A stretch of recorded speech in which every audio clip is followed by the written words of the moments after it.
No problem. Anyway, Like I said, we're just I gonna see know. where it goes. So okay. I'll just gonna get started. So if you're ready to go, Yeah. shall we? All right. Well, I am excited because I'm sitting here with a longtime friend of mine, Roger Reynolds, and I was trying to think when we first met. I remember. Okay, go. So you had a ponytail down to about the middle of your back, and you and your wife showed up at somebody's house, and Ed Bronston, Outdoors for All, had assembled all of us, and it was a bit of a focus group on whether to change the name from Ski for All to Outdoors for All. That's right. That's where I met you. Yep. And I don't know if you were on the board of Outdoors for All at the time. I was not. You're not. Okay. I was just brought in as a consultant to chat about it. Yeah, got it. So that's when you and I first met. And That's that right. would have been because I believe, well, I know because I was the chair of the board 2005 to 7, and we changed the name during that period. So it was a number of years before that. So early 2000s, I believe. That's about right. Exactly. So I'm sitting here with, again, like I said, my good friend Roger Reynolds, and I really appreciate you taking the time to come Of course. in, because we have so many different parallels in our lives and things that we've done that this is just going to be a really fun conversation for me, and hopefully for you as well, because I started this podcast based on experiences in my life and revolving around mindset, and how the mindset is what allows me to do the things that I want to do, even though I'm in a manual wheelchair and things can be harder for me. And the mindset of accessibility is where it really started, even though it's grown from that, because accessibility isn't a feature set of a ramp and a grab bar. Accessibility is a mindset. And if everybody was in a wheelchair in the world, then the whole world would be wheelchair accessible, which means that anything is possible. So I wanted you and I to talk because of our experiences and our shared interests in several different things. And I'd love it if you talked a little bit about, you already brought up Outdoors for All and Ski for All. And let's start with that. Let's start with what Outdoors for All is, because the mindset of that entire organization's mantra is exactly what I'm talking about. So give me the back end of Outdoors for All. Yeah, Barry. So I believe that the mechanisms and the tools of adaptive recreation really are leading towards a mindset and experience, a respect of, a support of people living in the disability or special needs community. And the organization, of course, facilitates its desired impact, which is enhancing the lives of individuals living with a disability or special needs through adaptive recreation and experiencing the outdoors. So all the equipment, the largest fleet of adaptive bikes in the United States, every piece of equipment you could think of to allow individuals to get out and get water around them, get wind in their hair, allow them to be going up a climbing wall or down a slippery ski slope. All of those are merely mechanisms, in my opinion. I've always thought of them as just tools to enhance the life of, to share what's possible. Right. Oh, I wouldn't have thought, okay, this just came to mind.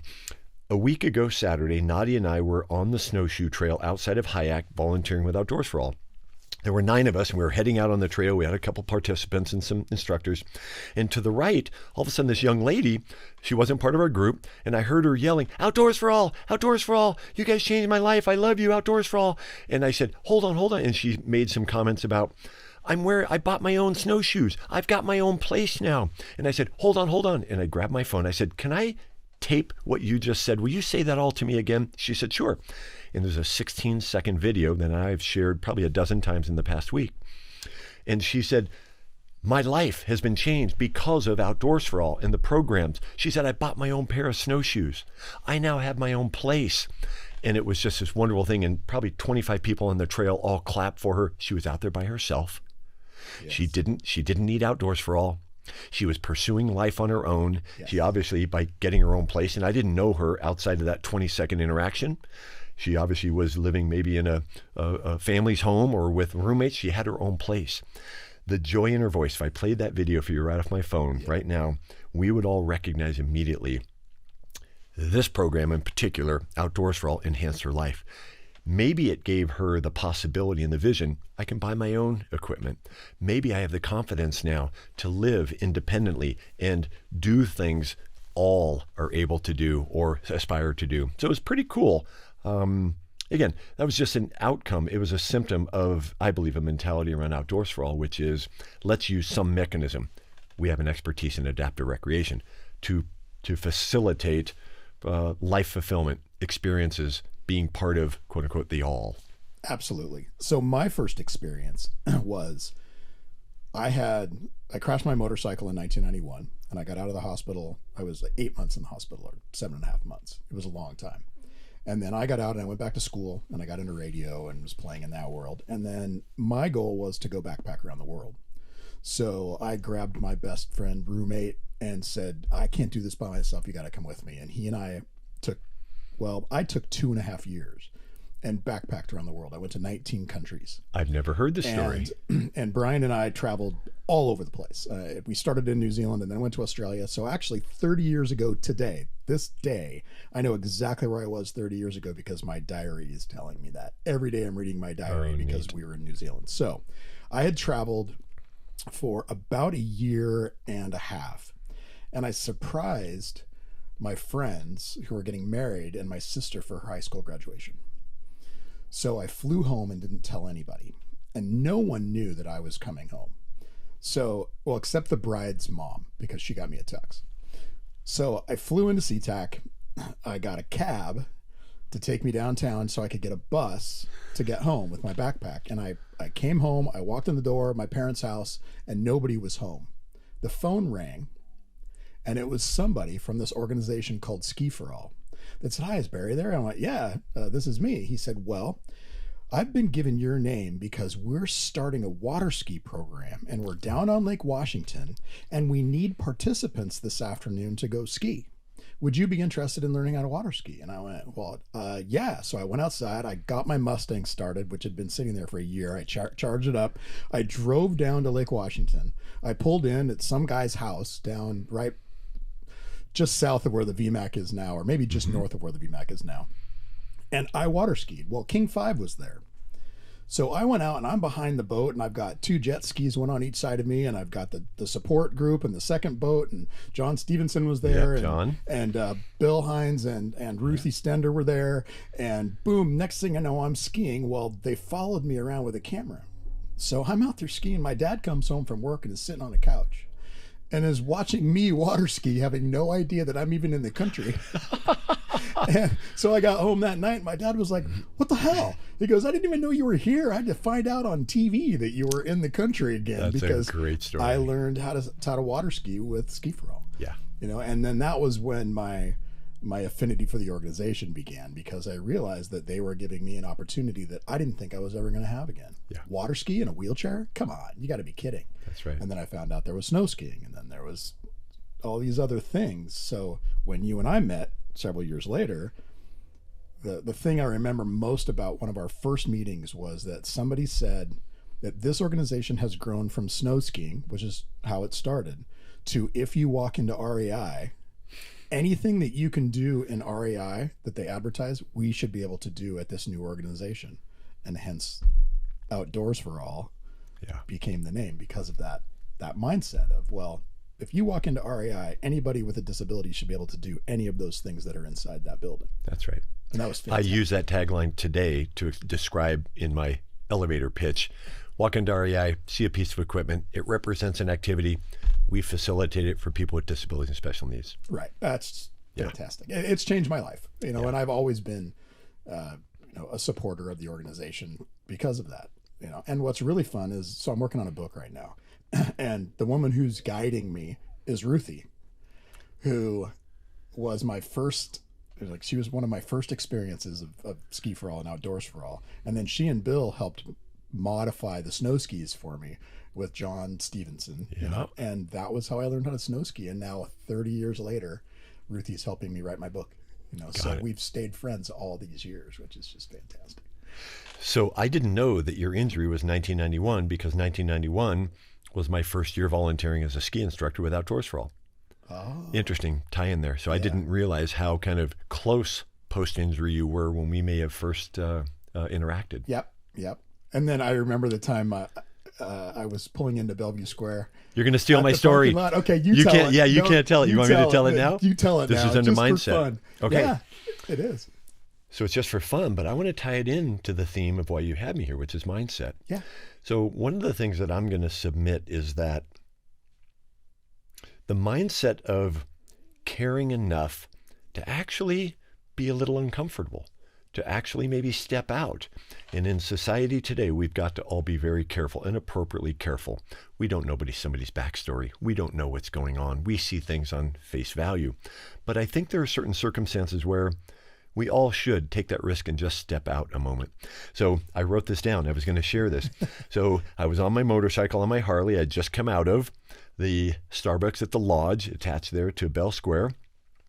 And sure as crap, here comes his hot rod red Mustang, pulls right into the closest disabled spot.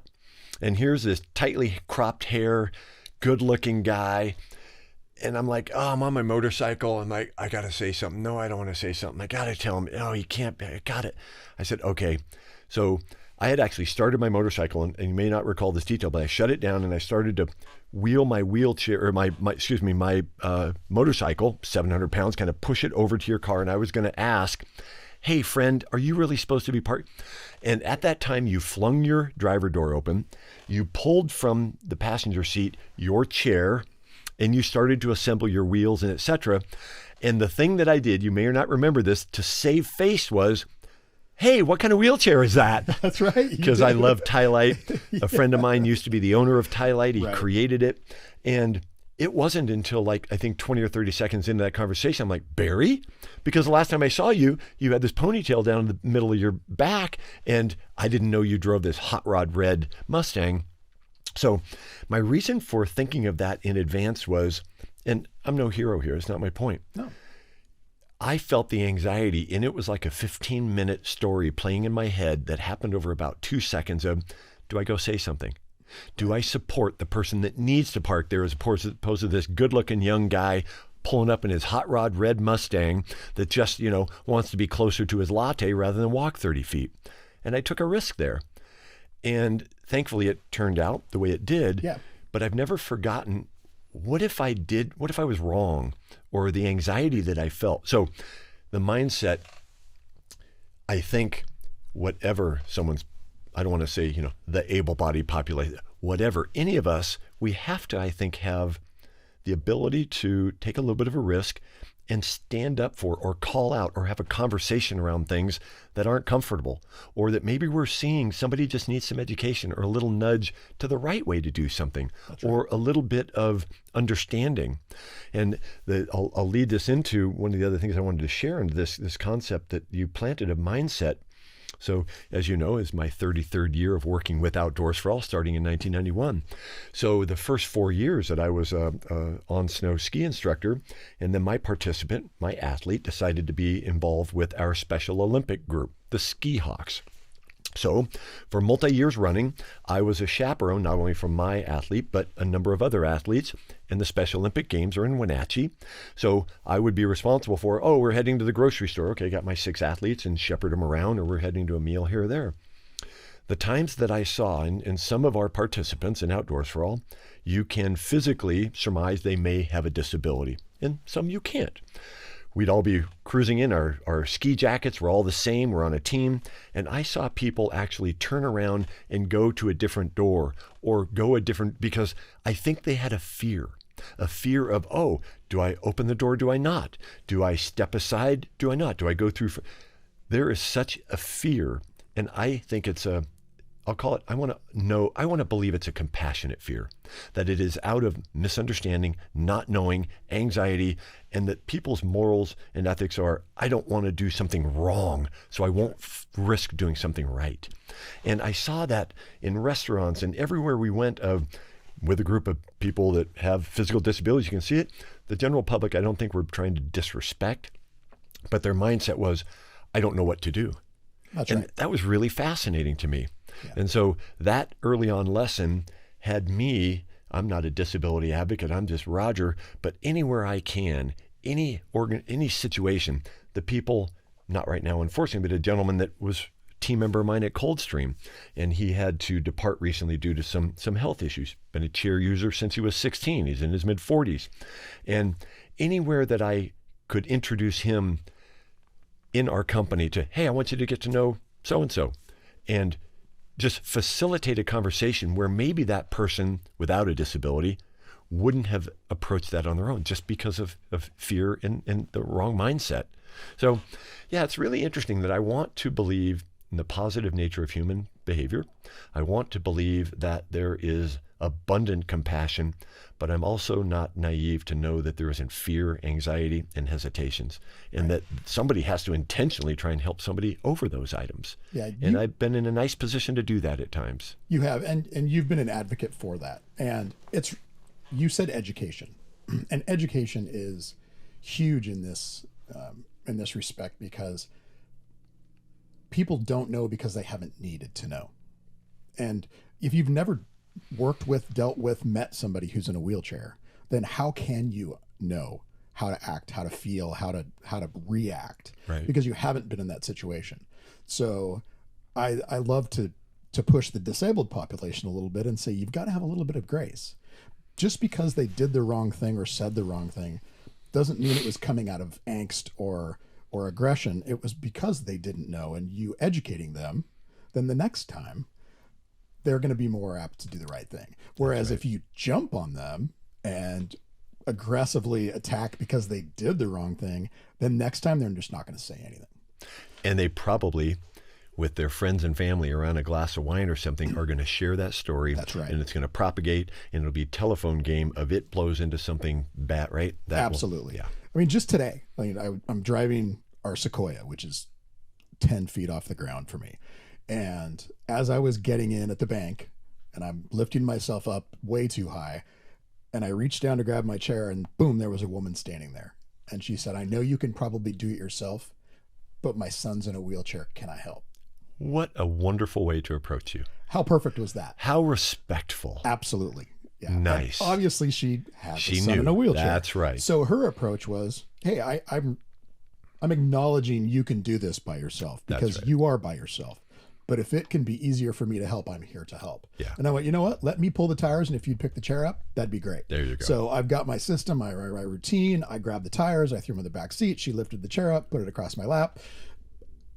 Felt weird moment, like she was going to give me a hug, and then off she went. Yeah. Because I think she's seeing her son, who I believe is younger, the way she said it, is seeing me going, oh, wow, he's going to be independent. Okay. But yet she also had the respect to say, hey, I'll let you do it by yourself, but if you need help, here it is. So let me ask you, Barry, how many times, and you've been using a chair for a very long time, so maybe it's percent of time, that you're fine, you can do it, you could lift it all, but you wanted to maybe accept the help or the assistance because you could then have a little interaction, or you could maybe demystify, etc. Yes. Do you consciously and intentionally do that? Yes, I do. There are certain times when it's just easier if I do it by myself. Sure. But under the right circumstances, you bet I'll let somebody help. There you go. Because now they're feeling good. Yeah. It's reinforcing them doing the right thing, and in terms of how they've approached. And absolutely, that's a great question, because I consciously do that. Yeah. And sometimes I'll actually get to the door first. And now there's a little bit of chivalry here. If I can get to the door first and it's a woman, then I will open the door. As you should. You're a man, and there's exactly chivalry right. is alive. That's how I believe. Absolutely. But if I see someone who's not sure whether they should get the door for me, I'll slow down. Okay. I'll let them get the door. There you go.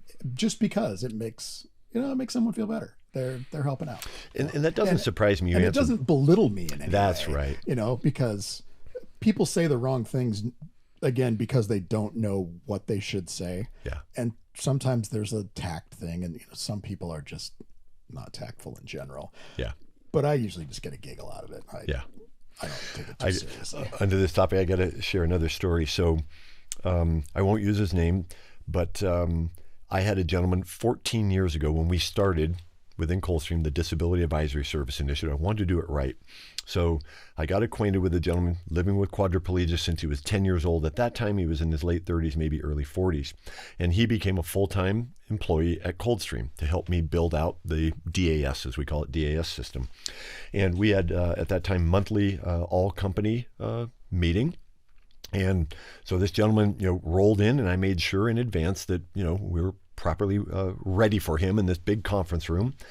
And at the end, I said, as we would introduce all new team members, hey, we got a new team member, Joe, Sally, etc. What's your background, this or that? And then I said, I want you to meet my new team member, and here he is, and he'll share with you his background, etc. I don't think people expected what came next. He said, look, ask me. And he explained who he was, his background, and what have you. Right. And then he said, look, if you want to know anything about my life, ask me. He's living with quadriplegia. If you want to know, he said, how long it takes my caregivers to get me up in the morning, what's my morning routine? If you want to know how long it takes me during the day to go through what I have to do. He said, if you want to know how a quad has sex, ask me. You want to know how a quad poops, ask me. The people around the room were mortified. I was watching body language acutely. I loved what he was doing because, one, he was opening this door wide open and wonderfully with sincerity. He was pushing people like, wow, I would never think to ask anybody that. Able-bodied, disabled-body, I don't care. You just wouldn't. But he was really breaking down those barriers and those walls, and he became an immediate hit at Coldstream. Everybody loved him because they just knew, hey, I am like you. I have different things in my life. You want to know something? Just like Barry, if I want to know something about you, maybe not your sex life, right? Okay. Anyway, but if I want to know something, hey, go build a friendship and meet somebody and ask them about their hobbies and their interests and their life and their background. And he was, in a way, demystifying the disability part of him so people could get to know him, or at least had an avenue to get to know him. And that's what I believe he truly wanted in the end. Right. So that, I've never forgotten that story as well. And he's a rare bird. You know who we're talking about. But he's a rare bird. Not many people, I think, are would have made that statement. Right. Well, when Emily and I, my wife and I, first started dating, I had to do that exact same thing. It was, I don't know what you don't know. I don't know what you want to know. If you don't ask, it's really not my fault for you not knowing. Yeah. Because if you don't ask, then I'm not going to be able to tell you because I'm not thinking that. I mean, maybe I was thinking sexual, but that's just or hoping I was. But it was a communication thing, and it was the same with my buddies. I mean, Michael, who's sitting behind you, running the show back here. I've known Mike since I was 12. He knew me for 10 plus years before I crashed, or 10 years. So we were friends before, and then afterwards it was, well, what changed? Well, everything changed, but some things didn't change at all. That's right. So until we figure it out, and I was lucky I had a group of guys like Michael and Brian, my travel mate, who they just figured it out with me. But it was one of those communication things. If you don't ask, I don't even know you don't know. Yeah. So you got to open that. And I go back to the whole giving people grace, because people will approach me and they'll say things that they didn't think it through, and it could easily be offensive. Mm-hmm. I mean, really easily I could be offended. But I don't let myself do that, because if I'm offended by somebody trying to communicate with me, even if they didn't do it right, it's my obligation to either educate them or just let it roll. Yeah. We were just actually Michael was here. Mike and my wife Emily and I were in a pub up in Snohomish. And this guy, he'd had a few, and he came over and he, what did he say? He said, "Oh man, I'm congratulations on being out. You being in a wheelchair and all."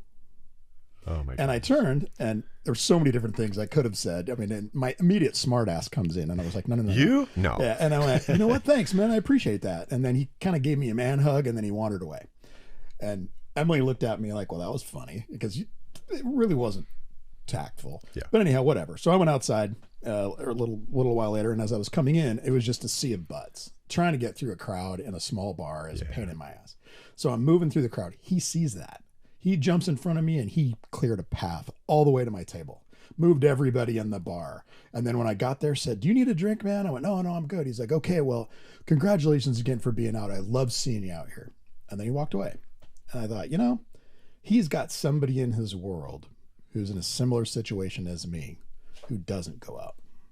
Oh, interesting. Yeah, okay. I don't know that, but Yeah. that's kind of what I took, was that he was congratulating me for doing something that somebody he knew didn't do. Yeah. So me being mad at him would have disrespected his experience as well as my own. Yeah. So again, it's communication and how you take that communication. Yeah. Because it's easy to be offended, and especially today. Yeah.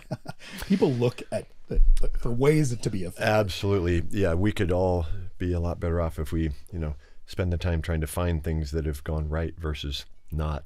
Yeah. The other thing I wanted to share in our conversation, and this is it's really a life principle that I have. I have 2 sets of plaques. These are ceramic plaques on my wall. One's in the kitchen, one's up in my loft, and used to have one at Coldstream before I had to take it down. There are 5 sayings, and it actually came, first time I saw this was Gandhi.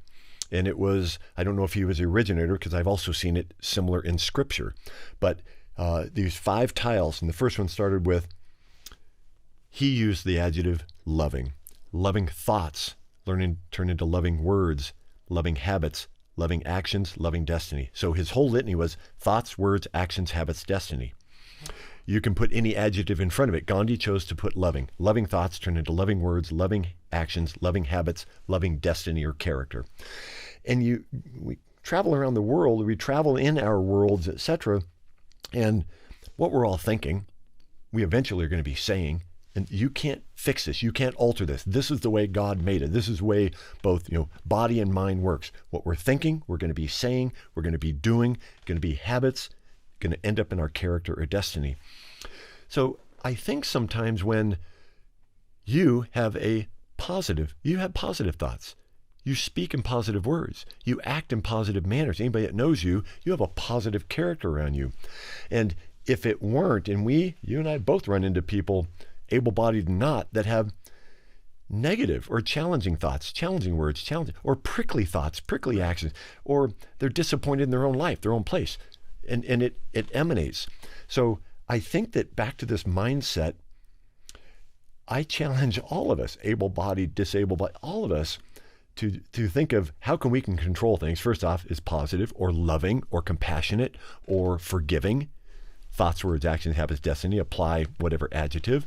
And I think for you having the attitude and the mindset you do, Barry, you have changed lives not even knowing it. Another story. I was free skiing with my family up at Crystal Mountain. And I was getting my skis on, and it was right off of a kind of heated brick area that there was no snow. And here came a guy that was in a manual wheelchair and was transferring over to a sit ski, self-transferring. And I thought, well, this is cool. And so I kind of just cruised over. I was on my skis, but I just kind of scooted over. And I asked him, I said, hey, have you ever skied with Outdoors for All? And he looked at me with this really vicious look in his face. And I won't say what he said to me, but he had no interest in me approaching him and talking to him at all. He apparently either did not thought that Outdoors for All was maybe a pandering organization, or he had a bad experience with us. I don't know. But it was extremely negative. And back to earlier in our conversation, that if you, Barry, in all your interactions, like the guy in the bar that really wanted to help you, but he was doing it in a really uninformed way, had you kind of reacted differently, he would have had maybe the same thoughts in his mind as I do to this gentleman. And I'm pretty informed, so I didn't take it anywhere else. I know it was just him, not the chair user community or the disability community. But he was very nasty to me in about a 10-second kind of interaction. And I thought, you're hurting somewhere, friend, and I'm sorry about that. Right. Yeah. Right. And maybe he was approached by too many weird people, I don't know, or acting weird or not knowing how to act. And maybe I was the 15th person that morning. I'm not sure. But that, I've never forgotten that. Right. Right. And that probably had a unfortunate leverage effect if he is doing that in every interaction with everybody around him. Again, back to this mindset thing. Yeah. Well, it's funny you said that, because I actually had an experience like that. I went and mountain biked, wheelchair mountain biked. And the very first time I did it was actually through Outdoors for All. And they called me up and said, oh my gosh, we got a couple of guys that have brought these mountain bikes. You should come up and try them. And I went up, and it didn't actually work. I couldn't get in the one that they had. But one of the guys in a wheelchair was like, hey man, what do you do? I said, oh, I've got a public speaking company. He goes, oh, you're one of those super gimps that goes and talks about how cool everybody in wheelchairs is? Shit. And I thought he's kidding at first, and realized, and these guys, they totally shunned me. They did not like the fact that I had taken my experiences of being in a chair and turned it into a business, and a public speaking business at that. And they gave me a hard time because of it.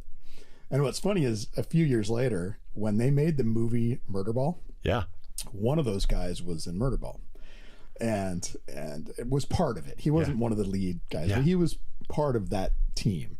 So I went down and was hanging out, and he realized who I was.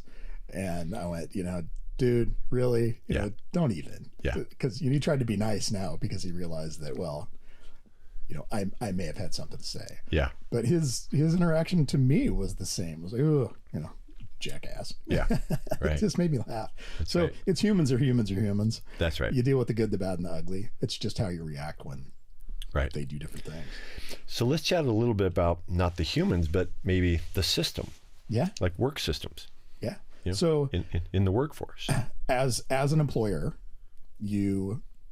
because I believe of your experience working and your passion for Ski for All or Outdoors for All. Sorry, I still call it Ski for All when I'm thinking old school, especially when I see you. Oh, dude. Yeah, come on. Understanding that accommodations might need to be made, but that's okay. I actually interviewed a dear friend of mine, Kathy Faulkner, who was, she's a voice talent. I watched that podcast. Did you? Okay. Yes. It's awesome. It was so fun to have her here because she was the very first person in the work world who overlooked my need for accessibility and gave me a chance knowing it was going to be more difficult to hire me than somebody else. And so I was lucky that my first experience was a positive one. Not everybody gets that. Right. And one thing I'll go back. I don't know if you and I were actually talking about this before we started recording, was what COVID did. And I want you to share with me again what you told me before we went online. Sure. So I tried to find the article. I think I left it in my office before I drove over here. And a disability advocate in Seattle, she was interviewed or submitted an op-ed in the Seattle Times, and it was either March or April of 2020. COVID had just hit. And the title of the article was something to the effect of, now you all know what we've been asking for all along, which as we now are living, it's part of our head. There is no question of the ability of remote working, of technology, accessible platforms to deliver what we all deliver, what we do for work, or how we operate. And she was saying within 2 months, corporate America had pivoted in a manner it's never pivoted before that I know of. Maybe going into World War II, an industry completely pivoted. This is of the same magnitude, that we all started to be in home environments using technology away from people, where we couldn't be moving around. And in some sense, I didn't think about this till just right now, Barry. It's almost as if everybody was having a taste of having a disability. I didn't even think about that till right now. I feel the exact same way. That everybody realized that there was a little bit of a challenge there, more so than what they initially saw. That's right. So whether it was, oh, you don't get to go to that restaurant, or you can't go here, you can't go there. Now we know why we couldn't. It was for good and appropriate public health reasons. But it was still an exterior influence altering life's habits, vocation, avocation, whatever, friendships, relationships. And that is what many people in the disability and special needs community do face, impediments based on their disability. That's right. So anyway, it was a fascinating article. And there was also a huge body of work that came out early in COVID and it almost reminded me back to the 1999, 2000, 2001, when we had labor shortage. Technology companies were sucking up everybody. People were getting, Audi TTs as a signing bonus. How could us little firms compete with that? So we started looking to alternative workforces. I had a friend that He's a very successful inventor, has an incredible company, and he brought into a business organization and profiled that he was using prison labor. Monroe State Prison, he had a manufacturing facility set up there. Now, there's a lot of controversies today around that, and I get it. At the time, it was emerging of, this is an alternative workforce. These people want to work. They want to do something positive, even though they're incarcerated. And I'm not at all, of course, associating people that are incarcerated with people in the disability world. But we learned there was unemployment was low. There were no workers. So there were a lot of articles coming out in early COVID of, here is a unfortunate left behind, not thought of, not focused on workforce. Yeah. And what we can all now do relative to complete either 100% remote work, partial remote work, et cetera, I think is absolutely wonderful for the disability and special needs community. Yeah. I was part of, before COVID, I was on the governor's committee for disability and employment. And one of the initiatives that I got involved in was, it was called DEI, and it was Disability Employment Initiative. Okay. And we actually approached businesses in the greater Seattle area with the mindset of people with disabilities are perfect employees. And I say perfect, using the term loosely, because they're employees that they're harder to employ. So once they get a job, they stay.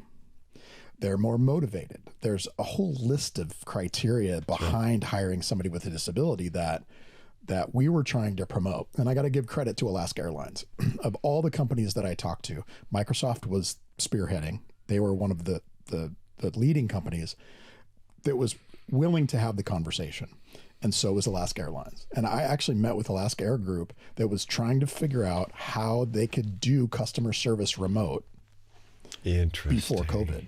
And one of their pushbacks was that they do all of their training on site. And somebody with quadriplegia, who would be the perfect person for a call center, who can answer the phone and they can do all the things that need to be done for a call center, customer service representative. They were having trouble trying to figure out how to get them from their home to the 2-week training at Alaska Air's corporate headquarters. And they were working through it. And they were the one company of all the companies that I talked to that said, we're willing to figure this out. Yeah. And then COVID hit, and then the whole world figured it out. Yeah, in that's about right. 3 weeks. That's right. But I've got to give credit to Alaska Air Group. They really were proactive in saying, well, this is the right thing to do, versus we have to do it. Yeah. So by the time when COVID hit, Alaska Air Group was ahead of everybody. They had their customer service already dialed. They had their training remote. They were ready to go. So it was fun. Them and Microsoft too. Got it. Microsoft has a very supportive disability group within the organization. Do you know why I believe that Microsoft is of that? Satya? Yeah. His son. Yeah. Exactly. His Two son. of his 3 children. And unfortunately, Zane passed away a couple years ago. I saw that. But a lot of people didn't realize that the Nadella family are living with a couple of family members with disabilities. In fact, that's how I met Satya. Oh, okay. Because of Outdoors for All and the Capital Campaign, they were our lead major donor. And that was really wonderful. So yeah, the Nadellas have been part of the Outdoors for All program for a number of years. In fact, I think today, how many people might have been standing next to Anu or Satya Nadella out on the snow as participants were getting ready or waiting in the lunch line in lodge, while their loved ones are out skiing or snowboarding and not knowing they're sitting next to the Nadellas. So yeah, and that goes back to also the personal experience. That's right. Like it or not, and Barry, I don't have a disability. I don't have anybody in my family with a disability, cognitive or physical. I will never know, as close in this 35 years of trying to help out work and involved in the disability community, I will never know. I don't know now. I may know tomorrow if I become disabled. So there's still a gap. Right. Nobody knows what it is like to live with a disability unless you're living with a disability. And to add to that, everybody's disability is different. That's so, right. I'm a realtor is my day job, and trying to train realtors that every person with a disability, or accessibility and disability, are relative. That's how I kind of phrase that, because looking at it just from regular clients as a realtor, you have 25 clients they all have different needs. They all have different wants. One's the garage is the most important, and one's the extra bedroom for the office, and one wants a main level, and one wants this. And I'm just talking about their general clients, that when you get into the world of disability and accessibility, just because somebody is in a wheelchair doesn't mean that they have the same needs as the next person in a wheelchair. Yeah. And a lot of that is back to what we were talking about, communication, because you can't know. You can't know what I need. Right. And that's okay. That's just fine. But knowing how to ask the right questions to find out what you need to know to have our communication and our, whatever that relationship transaction is, well, that goes right back to the communication and the mindset of me going, hey, it's okay that I don't know. You saying it's okay I don't know, and me understanding it's okay that you don't know. Let's talk about it. Yeah. Let's talk it through. Because it is.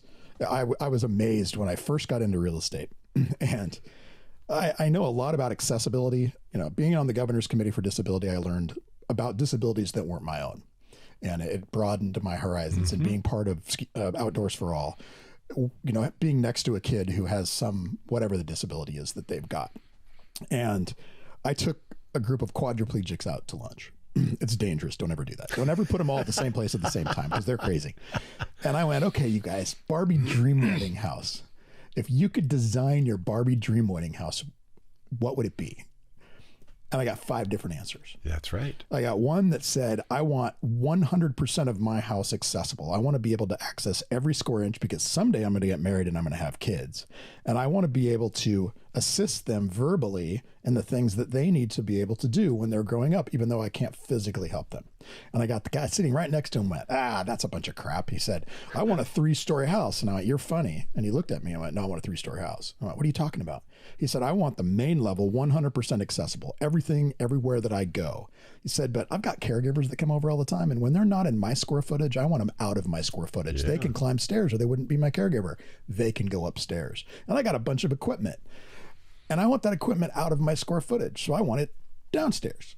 Said, so I want a 3-story house. And, you know, my brain was blown. I was like, wait, I just had a quadriplegic tell me he wanted a 3-story house. On the surface would sound ridiculous. Yeah. What are you talking about? So I learned that all of this is relative, and your comment of, well, you can't know because you just can't. Right. And that's okay, because I don't know what my friend Todd or my friend Conrad or my friend Tanya or my friend Kenny, I don't know what it is. Now, they're all wheelchairs, but they all have different needs and wants and desires and thoughts and things. So that's okay. And for me to find out what Kenny wants, I got to go, Kenny. Yeah. You know, we're doing this. Is that going to work? Right. I don't know what it's like to be in a power chair. And Kenny says, yes, no, other. Thanks for asking. We're good. Yeah. Boom. Communication. Yeah, that's right. It's about that mindset from behind it of going, hey, I'm not afraid to ask. You're not afraid to answer. And I think also what you're touching on, Barry, is, and I'm not taking them off the hook, but I think it's an impediment for somebody not living with a disability or able-bodied person, however you want to characterize it. Something I learned through the Brain Injury Alliance when I got involved with them and helping out and really understanding the realm of cognitive disabilities, whatever. And their statement is, if you've met one person with brain injury, you've met one person with brain injury. Exactly. Because they are, and so how does then someone trying to say, oh, I've met someone, but wait a minute, they're all, it's how do I say this? It certainly is extra effort. It's going to take a unique person to stay very open-minded to say, even though I've interacted with somebody with brain injury or cognitive disorder, this person's going to be different. And I've got to understand from the ground level. I've got to put the effort. I've got to invest. I've got to have the mindset. Back to this conversation. I've got to have the mindset saying, this is a whole new individual right, that has nothing to do with the past interactions, because every disability has a different impact on individuals. And there's some commonality, of course. Right, but right. The intentionality, and I don't know, maybe it's just the short attention span. Again, not trying to take people off the hook, because I do think there's a responsibility, but short attention span of, if I have to spend that much effort to get to know somebody in just a casual, passing public manner, I'm just not going to do it. Yeah, that's right. It's an interesting dynamic, because people are different anyhow. I mean, so Chris Voss is one of the FBI's lead hostage negotiators. And I've taken as many classes as I can from this gentleman. He's fantastic. And one of the things he talks about in negotiation is that if you negotiate like you want to be negotiated with, you're probably going to be wrong, because there's 4 different types of personality if you want to break it down, which means that you only have a 25% chance of negotiating with yourself. So you've got a 75% chance that you're negotiating wrong, because one person might be analytical and the other person's very, A driven, and the other person's visual. And so knowing your audience helps you to be a better negotiator. It's the same thing with this, that when you're talking to somebody across the table, whether they have a disability or not, it's get to know your audience. You know who they are, what kind of a person they are. You learn that by communicating, and then you figure out the best way to communicate with them. So the disability just adds a level of that, because there is a little bit more of a complicated effort when it comes to somebody who has a disability. We actually interviewed just an awesome gentleman. His name's Kevin, and he's the executive director of the Epilepsy Foundation for Washington and Oregon.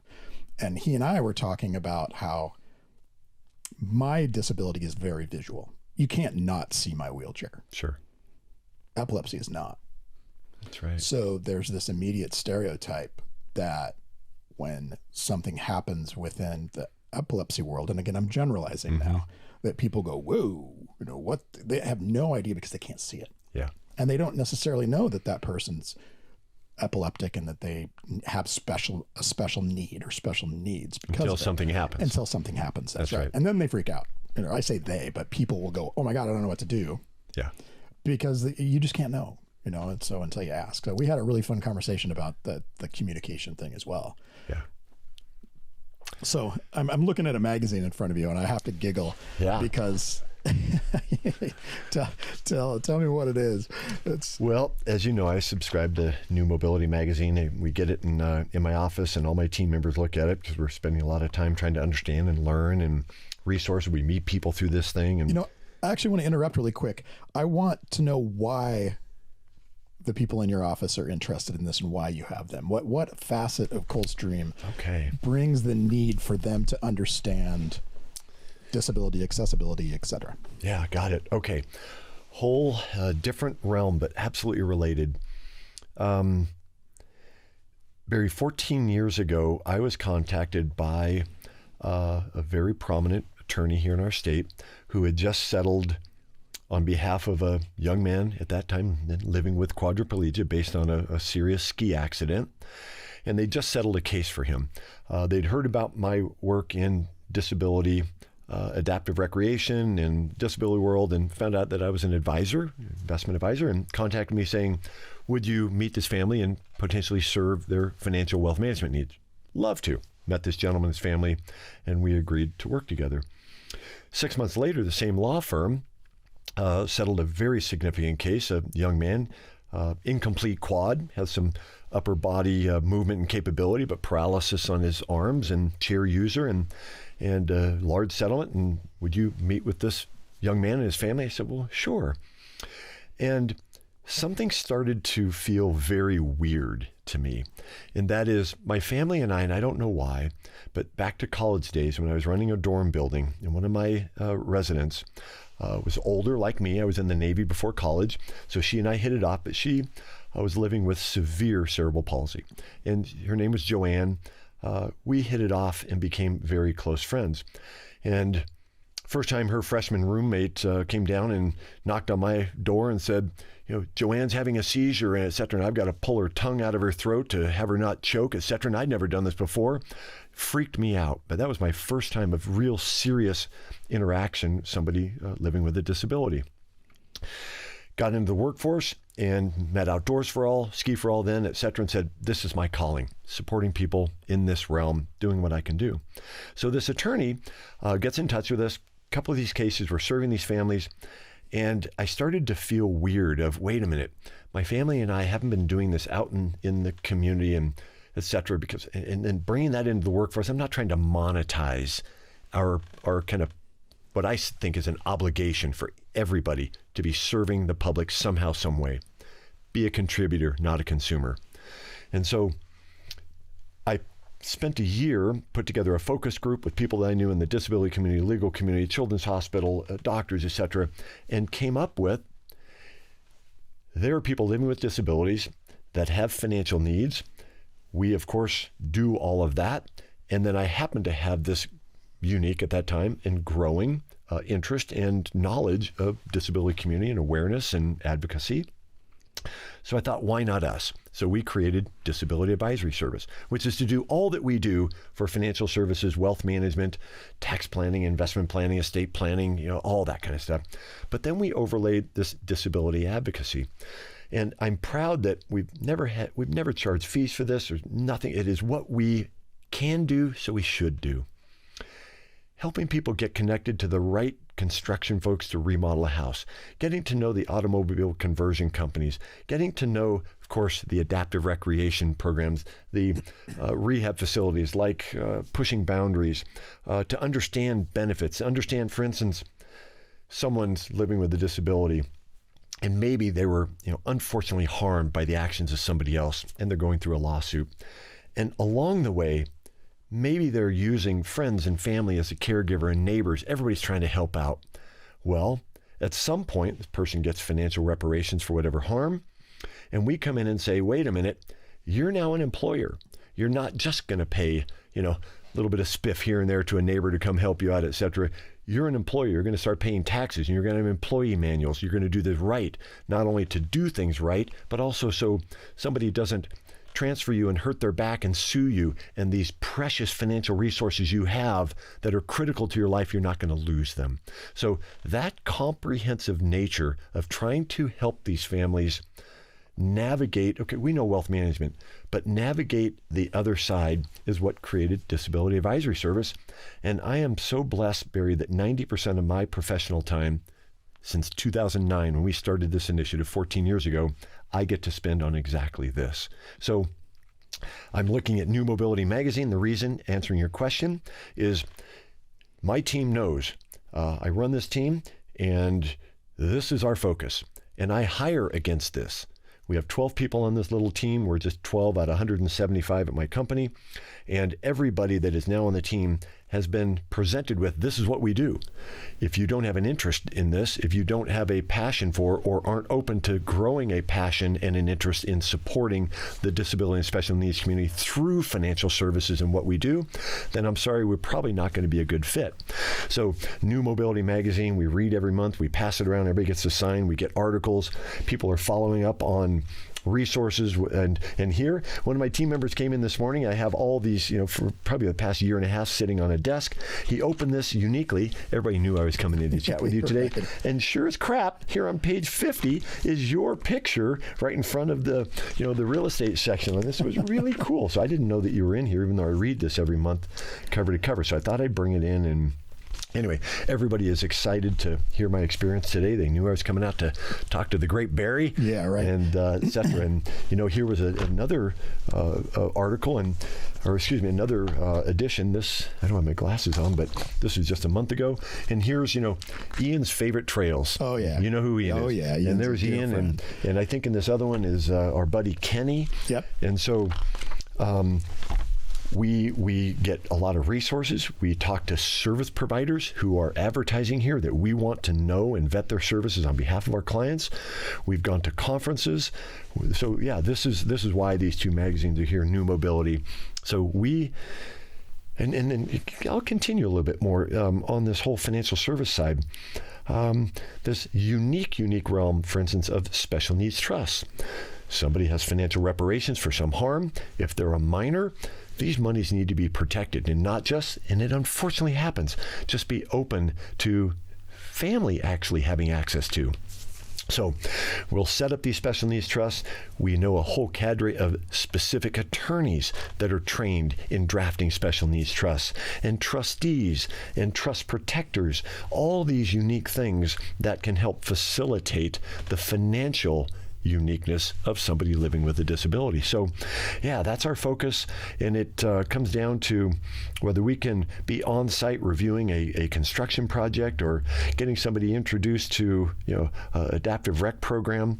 It is the cream on top of a wonderful profession which we get to serve people in an important part, financial services. We truly are a service to others mentality firm. And then you get to layer doing this with a really incredibly appreciative people that are living with disabilities, that they see this program And I get this question all the time. Well, Roger, you must have a family member with a disability. And this isn't about me, Barry. It's not about me. You know, I don't carry this from any kind of hubris standpoint. I don't have a disability. I don't have a family member with a disability. But I tell you, I am more fulfilled, and there is no more noble cause than applying my professional trade to a community that I dearly love and care for that gives so much back to me. Learning, wisdom, compassion, and friendship. And it's a community that, I don't know, 35 years ago, it just kind of adopted me and me them, if you will. And we're continuing with our day job to try and find ways to enhance the lives of people living with disabilities and special needs. So it's pretty cool. I feel fortunate. It is very cool. And thank you. Yeah. Thank you. I mean, we've become friends because of it. Yeah. So. Okay, Mike? Yep. I just see other things I may be. That was perfect. Perfect.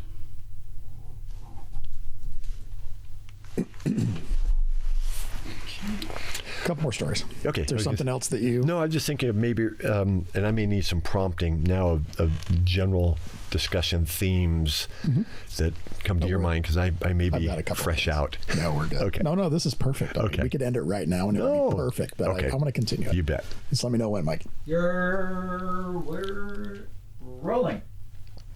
So I want to bring up a funny story, and I'll be honest, I don't know whether you told me the story or John Stevenson did, or it came up at one of the fundraisers for Outdoors for All that I was part of. Okay. And it was a story about a gentleman with autism who was cross-country skiing. Was this your story? No. Okay, so I'm going to tell you what my participant with autism actually was a downhill skier. Okay. So whoever it was that was telling this story was... I love to ask, what's your favorite experience? And I'll ask you that here in a second. With Pushing Boundaries, you mentioned earlier, and the exercise therapy clinic that's here in Redmond that I'm just super passionate about. And the stories that come out of that organization are just fantastic. For example, there's a whiteboard on the wall, and that whiteboard has milestones that people have accomplished. And one of my favorite milestones was I brushed my own teeth. Yeah. It doesn't take a lot, because it's the little things sometimes that you're moving forward. So my story of Outdoors for All is there was a gentleman with autism, and I've actually met him. I know who he is. And if you looked at him and saw him, he's probably was in his 30s-ish, pretty severely on the spectrum, and was communicative, but not openly communicative, and always looked mad and always looked mean and always looked unhappy. But yet every single week he was on the mountain.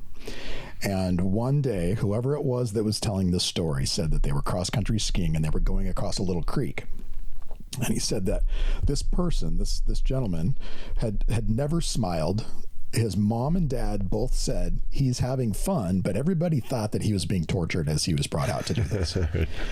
And the instructor, as they were going across this little stream, slipped on his skis, flipped up in the air, landed flat on his back in the water. He said, I looked up to see this gentleman looking down at me, and it was the first time I'd ever seen him smile. He said, and when I got up soaking wet and looked at him, he said, I never saw him smile again. That one moment broke through. Neat. That whatever that was that his brain did, that allowed him to show he was having a good time. Yeah. And I just love that story, because we don't know anybody else's what's going on inside their head. That's right. Especially when it comes to developmentally disabled, individuals. There's things there that we just can't break through sometimes. But that story just stuck with me, because you never know what's going on in somebody's head. That's right. And that was just the perfect experience I'm pretty sure that it was John Stevenson who told it, but it might have been Ed Bronson. Actually, it might have been longtime executive director. Yeah. I love that story. Yeah. It epitomizes everything that organizations like Outdoors for All do. Yeah. They give people an opportunity. Not a story with any maybe lesson behind it, but you prompt me to share. So my athlete, he was a participant in our rec program, then he became an athlete in the Special Olympics side. So downhill skier. His name was Gil, and Gil and I started skiing together when he was 14. So 14-year-old Korean autistic boy. Fairly nonverbal, would respond less to kind of one-word questions of, you want to go left or right? Left. Are you okay? Yes. Are you warm or cold? Warm. Okay, great. So, he would communicate via prompting. Not because people living with autism have sometimes just patterns that they really want to go through and continue. And I shared this story when I was up on the podium when I was just so graciously honored as the gala honoree at Outdoors for All here. So I sang this to a crowd of 300 people. Gil requested us almost every chairlift for 4 years to sing Tiny Bubbles, continuously going up the chairlift. No, so here's a 14-year-old, I don't think he'd gone through puberty yet, Korean autistic boy, singing at the top of his lungs and forcing me to as well. Tiny bubbles in my wine makes me happy all the time. The senior staff knew where we were at all times on the hill, whether it was rain or fog or whatever. They knew where Gil and Roger were. And I just will never forget, that was his little thing. Now, he would smile, and he did have kind of outward displays of pleasure and displeasure, what have you. Right. So he wasn't cut off from that.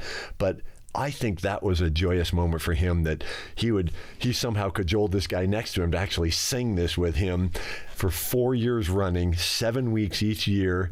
It was just the greatest thing. And so, yeah, that's my funny little story of Gil and chairlift rides. Oh, that's fantastic. It reminds me of, I went and saw the CEO of Walgreens talk, and his son is non-communicative, very severely disabled. And he was an advocate for people with disabilities within Walgreens. And he found out what was happening on the production floor when, if you order something online, there's whatever you want to call it, that they put all the stuff in. So it's like a bin, yeah. And I guess all the bins were blue, and there were a random purple bin that was just in somewhere in there. I don't know where they had been ordered. And there was this gentleman who was pretty severely autistic, and every single time a purple bin would show up, he would do a dance. And he would dance around, and he would sing to it, and he would point to it, and everybody, thought this was hilarious. Well, the upper level management would watch this and thought, well, he's blowing productivity. What is going on? Every time one of these purple bins, he stops doing his job. So they removed the purple bins. And the rest of the people on the floor, they weren't happy with that. And what they found out was that his reacting to the purple bin brought morale up across the board, because everybody in that production facility waited for that purple bin to come, because he made them happy when he danced. That's right. And they had to have a mindset shift of, wait a minute, we need to think of this more holistically than that's right. That 2 minutes of productivity. Yeah. And they started researching this, and they found out that when they hired people with disabilities in whatever facility that it was, that facility became the #1 most productive facility. And they figured it out was because when hiring people with disabilities, the rest of the community supports them, and holistically they all raise. They all become a team. And they all become a team. That's right. And they protected each other. Yeah. And it was a pretty powerful lesson. When I went and saw him speak, it was fantastic for him to tell the story. And that's a great example of organic positive that came out of the diversity of a workforce. Right. I don't think this happens a lot. I want to believe it doesn't, of the tokenism, right? Of the workforce saying, DEI initiative, we have to. What are the ratios? What are the metrics? I mean, I'm sure it happens somewhere, but in our little company, Coldstream, the diversity that we do have makes us so much more robust. And just the understanding and the compassion of whether it is somebody with a English as a second language, or somebody that does have a physical disability or comes from a different ancestral, that adds people's curiosity, interest, and just uniqueness. So yeah, we should chat a little bit about what maybe COVID, and I'm curious, Barry, I've not seen any statistics, anything written in New Mobility or any other places of what has now been the enhancement, the growth of percent of population in the workforce, corporate America with disabilities, et cetera, it has to have gone up. But I've not seen any body of work come out yet on that. Yeah, neither have I, and I know that it has, because just in my circle of friends with disabilities, and I'm pretty connected with that. Yeah. The unemployment rate of that group has gone down. Let's just put it that way. Yeah. Because there are more opportunities for them to have jobs that they wouldn't have been able to have before, because the facility or the organization wasn't prepared for it, and now they are. They can't. I can, but they don't say no as fast as they used to, because they've been taught, organizations have been taught that, well, they can look outside the box a little bit. That's Microsoft right. did something that was fantastic, and this was before COVID, that, for example, if you're hiring and somebody comes in to interview with you and they need a screen reader, they're blind, they have some kind of a visual impairment, that screen reader has a cost. And what was happening before was that cost would come out of the hiring manager's budget. So if you had two different people, you would just move away from the person who had whatever that special need was, because there was an expense there. So Microsoft realized this, and they changed. It's been several years, been at least 10 years, maybe closer to a dozen. Microsoft realized that and saw the deficiency in the hiring equality because of the need for accessibility. So they took all accessibility needs and they put them into a centralized budget that came out of the general fund of Microsoft, not individual hiring managers' budgets. Nice. So when those two people came in for the interview, it was equal. And the hiring manager, when that person divulged whatever their need was for some kind of accessible requirements, like for me, it's a desk that moves up and down, or for somebody who needs visual or hearing or whatever the situation is, that budget requirement was not part of the hiring process. Yeah. And I got to give Microsoft credit for that, because they were the first that I'd ever seen that did that. And what was fun was when they did that, I took that to Alaska Airlines. And when I was negotiating with Alaska Airlines to hire people with disabilities from their remote customer service rep, when they found out about that, they were all over it. And Microsoft set the standard. And it was fantastic to watch.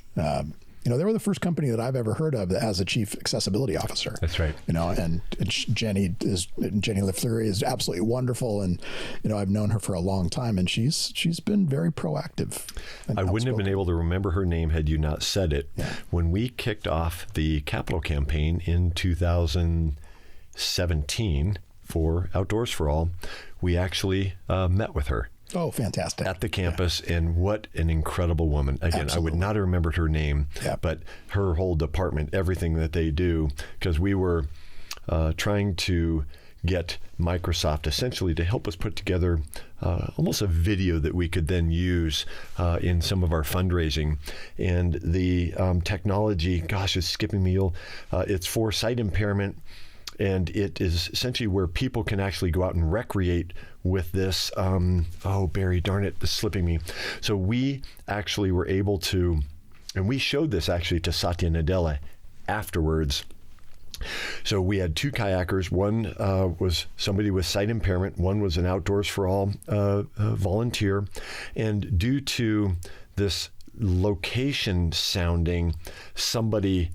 Oh gosh, the name is skipping me. This is bad. I should know it. But anyway, it's a technology that Microsoft pioneered 7-8 years ago to help people through use of handheld GPS, their phone, or locating if you're next to somebody, like walking or bike riding or in a kayak, you could keep physical proximity to somebody even though you had sight impairment. Yeah. The name will pop up in the wrong time here in the future. No, it's okay. Just the technology of what's going on right now. Well, you mentioned Ian earlier, and Ian, I went out and saw his house, and he's a quadriplegic who uses voice for everything. That's right. His whole house, pretty much moves around because he tells it to. It's absolutely fantastic. Right. It's like Todd. Are you familiar with his, as he calls it, the quadtheedral? Yeah, that's right. Yeah, love it. Yeah, I've been out there a couple of times, and I think I've had, at least 3, maybe 4 individuals who are newly paralyzed that I've introduced to Todd and say, you've got to go out there and take a look at. Don't remodel anything. Don't have anybody come in and fix anything until you've seen what is possible. Right. Yeah, that's pretty cool. Looking outside the box. Right. So Roger, we could talk for hours. This is just fantastic. I love everything that you've done in terms of supporting people for the right reasons. And we're in a situation in this world where there's a lot of negative. I mean, there just is in general, and it's so fun and refreshing to just realize that there's a lot of us that we're doing this for the right reasons. We're doing this for the positive, and the negative can fall away because we're focusing on the right things. Yeah. And you've done that, your whole life, as long as I've known you. I appreciate that, for the right reasons. No. And I just love having you here. So like I said, we can maybe do this again. I think now that we've done it once, we can have another conversation, but I'd like that. I'm going to end it with just one last question for you. Sure. All right. And this is a tough one. What's your favorite dessert? Ice cream. Any specific flavor? No, in fact, I had this conversation with a friend of mine who is hosting me and Nadia down in the desert with a bunch of friends. He's renting a home, and it's going to be really cool. And so he was asking, because he's hiring a chef, and he was asking, and I got to share this. Oh, it won't come up on my phone because of, no, I live out in the middle. Yeah. This Anyway, studio is hidden in the middle. So he asked, and I said, I'm ice cream. In fact, a day isn't complete without ice cream. That's my mantra. And he said, well, a true connoisseur would have a flavor. And I said, no, I wouldn't be so disrespectful to all the other ice cream flavors that I would just choose one. I said, what about the poor spumoni that nobody likes? I mean, somebody's got to love spumoni. So, yeah, it's absolutely ice cream, and no day is complete without. Thank you, my friend. I so much appreciate our conversation and your advocacy and everything that you do to make this world a better place. Well, and your mindset more than anything is what people should.